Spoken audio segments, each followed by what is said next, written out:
Hi, everyone. I hope you're doing well. It is a beautiful day where I am. I hope that you're having a great day. Today's video, I'm very excited about. I've been spacing out my videos a little bit more in order to really be prepared for them. Today is a follow-up on Hannah's story. Today we're going to talk about, I guess, Hannah's victory dance. In 1 Samuel chapter 2, there is an incredible prayer that is very important that Hannah prays. And we're going to discuss that video. If you remember from the last video, Hannah is a woman who is barren. She lives during the time of judges. Israel is being led by 12 judges. They have no king. And things are not going great for them, like as a nation. And during this time, Hannah enters the scene. She is barren. The Lord has closed her womb. And she's married to Elkanah, who loves her very much. His second wife, Peninnah, has not been very nice to Hannah at all. She has been torturing her for years about the fact that she doesn't have any children. And Hannah goes to the temple and begs God for a son. He answers her prayer, and this is Samuel. And Samuel goes on to be a very important man in the Old Testament. He's the one that anoints King David, and he is a foreshadowing of Christ. So we're going to talk about her prayer in 1 Samuel chapter 2. What kind of prayer is this? As I was reading, I was kind of like, well, she's not really talking to God. So how is this even really a prayer? I mean, she's talking about God. And then I thought, well, in the Psalms, a lot of times it's not a direct prayer to God. It's talking about God. So this is more like that. This is an exaltation of who God is. So she is exalting God, and her words are rooted in her personal experience, but also to the greater context of what is happening in Israel with the Israelites, and also what is happening in the world, because it is a prophetic prayer. There's an outpouring of her joy in the victory that God has given her personally in having a son. So this is a prayer of praise, exaltation, rejoicing in who God is and what he's done for her personally, his faithfulness, his holiness. It's considered to be poetic prophecy as well, and it uses a lot of imagery, and we're going to talk about that too. So is there anything in her prayer that foreshadows or reminds us of Jesus? Most certainly there is. First of all, we're going to make some comparisons between Hannah and Mary, the mother of Jesus. Both women gave up their sons for God's purposes. Hannah, this was her only, at the time, her only son that she was willing to give up. And of course, Mary had Jesus and eventually had to give him up for God's purposes. This idea of God blessing someone, there being a barrenness and a spiritual or physical barrenness, and then the blessing coming through the child, and then that person being willing to give the child up, is a theme that we're going to see over and over again in the Bible. Remember Abraham and Sarah? There was barrenness, then there was the spiritual blessing in Isaac, and then Abraham was actually asked to give up Isaac and sacrifice him, which he was willing to do so. But this idea of spiritual, physical barrenness, the blessing, and then the willingness to give up that child, your only son, is a theme that is ongoing in Scripture.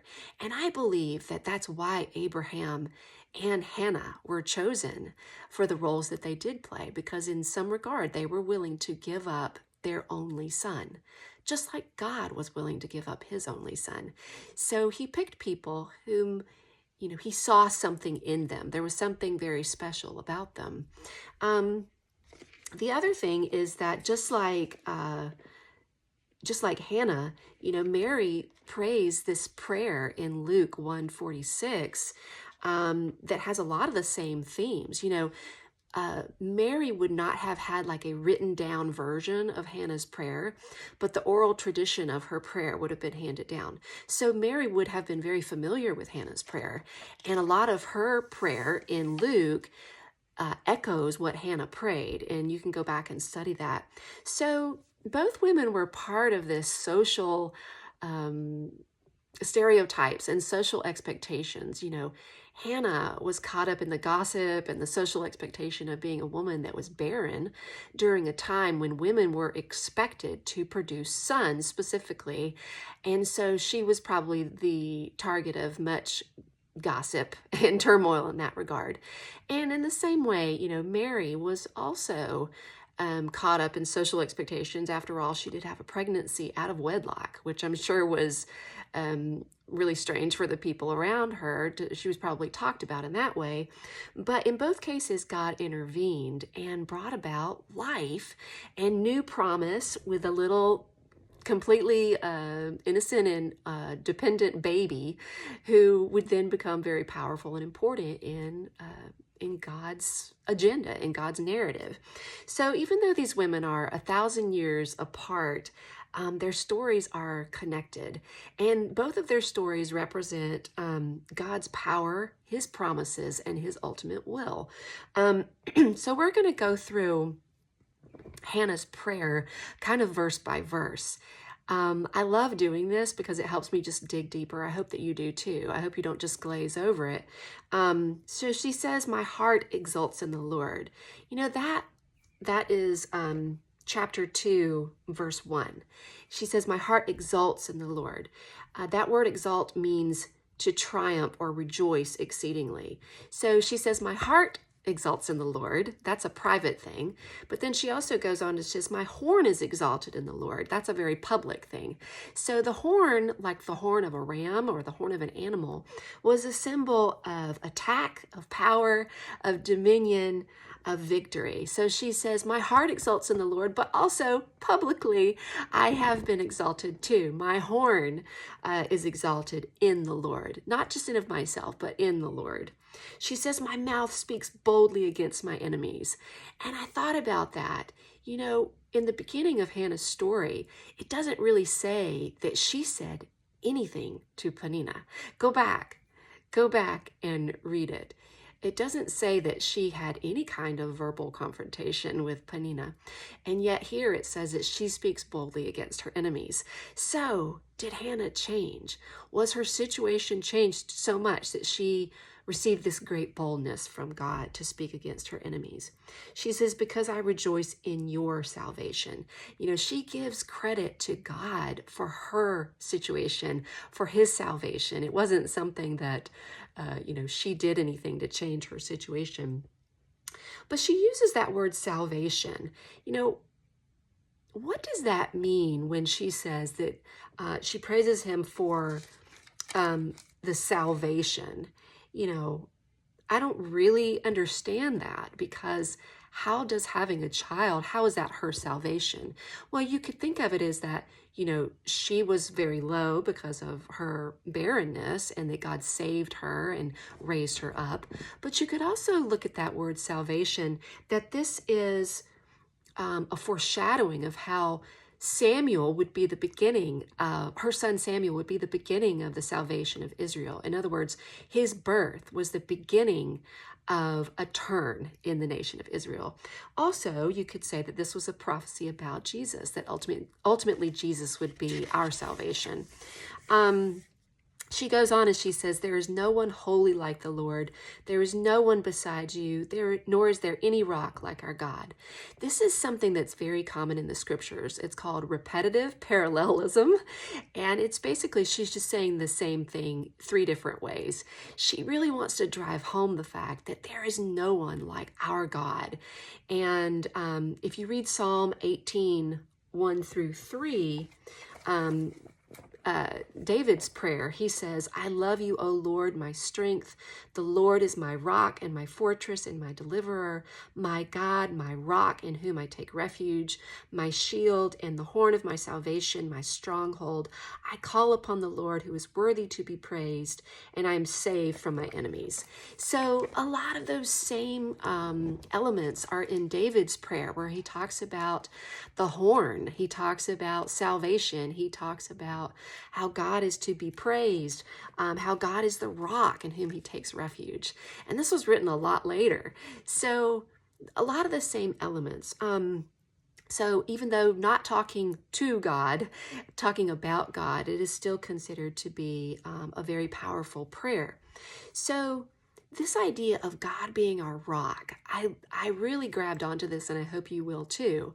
You know, when you are fighting an enemy and you're in an army, what do you want to do? You want to go to the highest place where the rock is, where your enemy is below you. You can see them coming. You're being protected by the rock.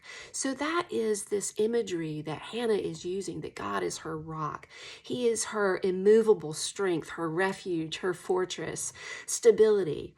If you go back and read 1 Corinthians 10, just as a separate study, go back and read that, because it talks about where Paul says that everything that happened in the Old Testament with the Israelites was all foreshadowing of Jesus, them going through where the waters in the sea were parted, where the water was brought out of the rock. He says Jesus is the rock. So go back and read that, because there's a lot of imagery that's used to describe how all of these things that happen in the Old Testament point toward Christ. Jesus is referred to as the rock in 1 Peter 2, 4 and 8. He's referred to as the living cornerstone upon which the church was built. So a lot of foreshadowing about Jesus in Hannah's prayer when she calls God the rock. Then she goes on, and there's a very stern warning. She says, "Boast no more. The Lord is a God of knowledge." You know, God sees everything. We think that, God doesn't see, or that God is not aware of what's happening. Well, he does. He sees everything. And it says that he weighs our actions. In this prayer, she says, "For the Lord is a God of knowledge, and with him actions are weighed." My friends, God sees everything. And this should be a stern warning for everyone, us included, that God is watching. He is going to scrutinize our actions, our hearts, our motivations, everything about us. He is weighing them. And there will come a day of accountability, both for us and for everyone in the world. And so Hannah really brings this truth home to us, and it is very convicting. She then goes on to compare two groups of people. There's this comparison between, those that are boastful, arrogant, they're mighty, basically full of themselves. They don't have any needs. They're self-sufficient, seemingly blessed, rich, exalted, living in their own might, contending with the Lord. They're in a seat of honor. They're armed with bows. They're powerful. And she says, what happens to them? She says they're silenced in darkness. Their bows are shattered. They're now begging for bread just to survive. They're languishing down to Sheol, brought low. The Lord has now thundered against them. They've been judged. And then the second group of people, they're trusting in the rock. They may be low at first, but God has exalted them. They're feeble at first, but God has given them strength.